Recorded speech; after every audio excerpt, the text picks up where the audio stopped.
Chers auditeurs, bienvenue pour le 11e épisode de Dodo la culture. Une fois encore, je vous invite à explorer la culture générale dans son sens le plus large en allant bien au-delà des beaux-arts et de la culture avec un grand C. Aujourd'hui, méfiez-vous des on, entre guillemets. Certaines et certains d'entre vous auront pu, à juste titre, être surprises et surpris par le titre de ce 11e épisode. Pourquoi se méfier des on ? N'y aurait-il pas quelques sous-entendus ? C'est qui on ? Derrière le on, pronom qui peut être parfois personnel, pas de doute, il est le plus souvent indéfini marquant.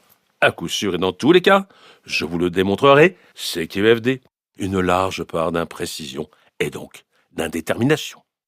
Et puis, vous le comprendrez dans une de mes conclusions, derrière le on, il peut y avoir un mot dont la vulgarité originelle n'a pas empêché qu'il entre définitivement donc dans tous les dictionnaires de notre belle et évolutive langue française. Dans les Tontons flingueurs, film aussi culte que célèbre en 1963, quand Francis Blanche, alias Maître Folas, s'interroge sur l'audace éventuelle des frères Wolfoni, alias Bernard Blier et Jean Lefebvre, rappelez-vous. Vous croyez qu'ils oseraient venir ici ? Lino Ventura, alias Monsieur Fernand, n'hésite pas une seule seconde. Les cons, ça ose tout. C'est même à ça qu'on les reconnaît. Comme le film de Georges Lautner, cette réplique est à jamais aussi culte que célèbre. Son auteur, un génial dialoguiste, un véritable grand du cinéma français, Michel Audiard, le gouailleur par excellence du peuple parisien. Son génie ? Dire en quelques phrases, en quelques mots, des évidences aujourd'hui inscrites dans notre patrimoine littéraire. Bingo ! Et comme j'espère vous le démontrer dans quelques instants, méfiez-vous des on, car le on est un pronom tellement indéfini qu'il convient de l'éviter impérativement. C'est la raison pour laquelle je vous propose de ne pas hésiter, avant de l'utiliser, à le faire précéder d'un C. Vous me voyez venir ? Oui, je dis bien la lettre C, faisant du on, le mot bien connu. Oui, le plus souvent, le on, c'est le C-O-N. Oh, le con! Oh, le con! Il est con, hein. Démonstration. Pourquoi se méfier des on ? Eh bien, tout simplement parce que dans 95% des cas, l'usage du on est déplacé, inutile et non pertinent. Et toc, remonte ton slibard, l'otard. Son usage est alors aussi inadéquat qu'inapproprié. Autrement dit, il n'est pas utilisé comme il le faudrait pour rendre juste et précise la phrase que vous auriez voulu employer et développer. Quelques exemples musicaux. On a tous quelque chose en nous de Tennessee.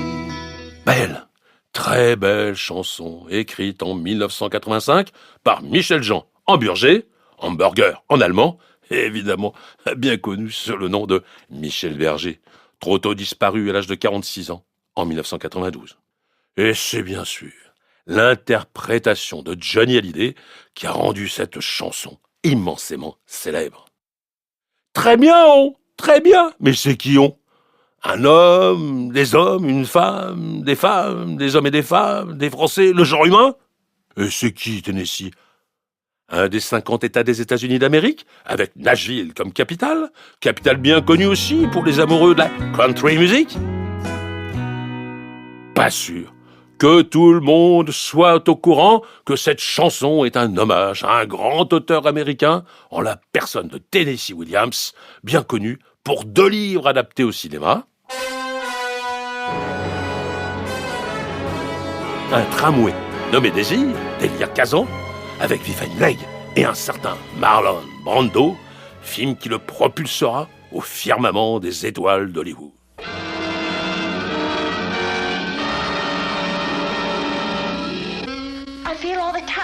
La chatte sur un toit brûlant de Richard Brooks, avec les inoubliables Elizabeth Taylor et Paul Newman. On ira tous au paradis. Là aussi, très belle chanson sur des paroles de l'incontournable Jean-Loup Dabadi, sur une musique de Michel Polnareff, qui en ce mois de mai 2025 engage sa dernière tournée. Très beau texte, mais tout le monde ne croit pas obligatoirement au paradis, qu'il soit sur terre ou au ciel, qu'il soit artificiel ou réel. On ira où tu voudras quand tu voudras. Encore une belle chanson. Une chanson de Jodassin, chanson écrite en 1975, devenue un tube en France, mais aussi dans 25 autres pays. C'est tout dire. Très bien. Mais c'est qui on? Qui plus est on est combien? 2, 3, 1000, 1 million? On ne sait pas. Pour la petite histoire, cette chanson a été créée en Italie par un obscur groupe, les Albatros. Elle aurait dû être présentée à Claude François pour qu'il la reprenne, après adaptation, dans son répertoire. Mais il ne la reprendra pas, car il se dit qu'il s'était couché très tôt, ou très tard, la veille de l'achat éventuel des droits de cette chanson, et donc, il ne l'entendra pas. En revanche, elle sera entendue, plus tard, par Jodassin, sur des paroles de 2 autres incontournables de la chanson française, Pierre Delanoë et Claude Lemel. Et pour finir... Alors on danse, de Paul Van Haver, artiste belge, plus connu évidemment sous le nom de Stromae. Et oui, pour oublier tous les problèmes, on danse, alors on danse. Les quelques exemples musicaux que je viens de vous présenter montrent une évidence. Avec le pronom « on », vous risquez d'être, chers auditeurs, ni clair, ni précis. Et il en est de même à l'Orient. Et partout en France, dans le langage courant, l'oral plus particulièrement, le « on », une fois de plus, n'apportera jamais la clarté et la limpidité de votre expression, de votre argumentation. Des exemples. Au hasard, on n'a que ce qu'on mérite. Affirmation ô combien souvent entendue et pourtant ô combien discutable. En vertu de qui? En vertu de quoi? On vous l'avait bien dit. Qui? Quoi? Où? Et qu'en dira-t-on? De quoi s'agit-il? Des bavardages? Des commérages? Des rumeurs? Des ouï-dire? Le moindre qu'on puisse dire, c'est le cas de le dire, c'est que cette formule interrogative est largement à l'emporte-pièce, qui justement ne veut pas dire grand-chose, ou à l'inverse, dira tout sur des comportements largement discutables et imparfaits. Et je vous passe sur le « on m'a dit ». Petit exercice. La prochaine fois que quelqu'un utilisera cette expression « on m'a dit », juste pour déstabiliser votre interlocuteur, posez la question avec un petit sens de fermeté. Qui t'a dit ça? Quand? Où? Vous verrez, c'est d'une efficacité redoutable. Si la perfection n'existe pas, une étude très sérieuse montre qu'il est pourtant possible d'utiliser le « on » de la façon la plus correcte. En effet, dans 75% des cas, « on » peut être remplacé par « nous ». Alors, pas d'hésitation.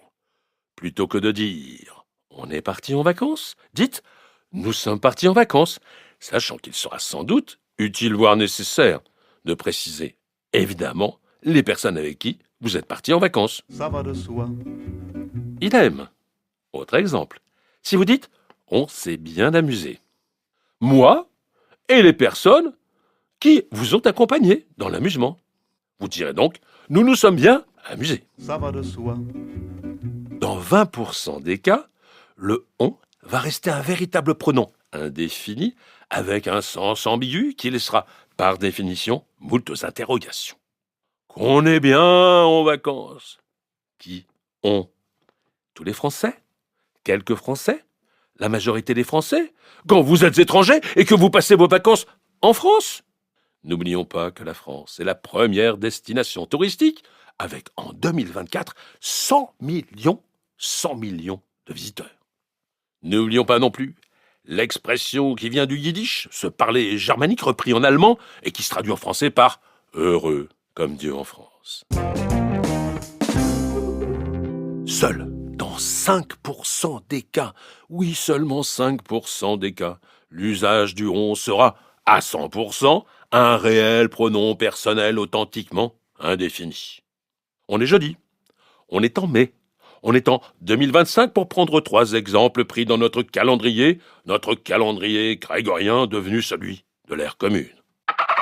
Sur ce calendrier, je vous invite à réécouter ou à écouter mon 4e épisode intitulé « Pourquoi le 1er janvier est-il le premier jour de l'année ?»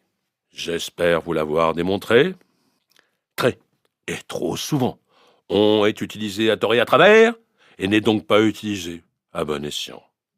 C'est la raison pour laquelle je vous donne un truc, en particulier à l'écrit. Lorsque vous voulez utiliser le « on » suivi d'un verbe, pensez à le faire précéder d'un « C ». Avec un « C », la lettre « C », un « on », ça devient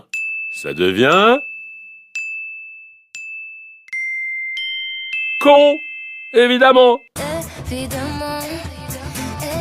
Et ça pourrait même vous éviter de le devenir. C'est cela, oui. Pour conclure, sachez que dans une vie antérieure, devant corriger des copies d'étudiants en devenir quant à la qualité de leur bon français, à l'écrit, je leur proposais, chaque fois qu'ils voulaient utiliser le « on », de se poser une question simple, c'est qui le « on » ? Les politiques ? Les juristes ? Les philosophes ? Les économistes ? Les sociologues ? Les historiens ? Les géographes ? Les sportifs ? Les artistes ? Et si vous ne pouvez y répondre, alors permettez-moi de le dire, alors oui, on, c'est le con. Et alors, évidemment, il faudra tout simplement l'éviter. Une fois encore, il faut se poser les bonnes questions, car comme le disait le grand ethnologue Claude Lévi-Strauss, le savant n'est pas celui qui fournit les bonnes réponses, mais celui qui pose les vraies questions.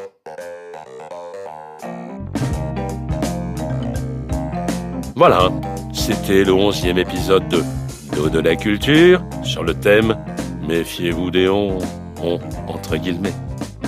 Et d'ici là, je vous donne évidemment rendez-vous pour notre prochain et 12e épisode. Ce podcast a été mis en son, illustré, produit et réalisé par Fred Candeil pour Podcast by La Fabrique. Et surtout, n'oubliez pas de vous abonner sur le compte de Dos de la culture sur vos plateformes préférées.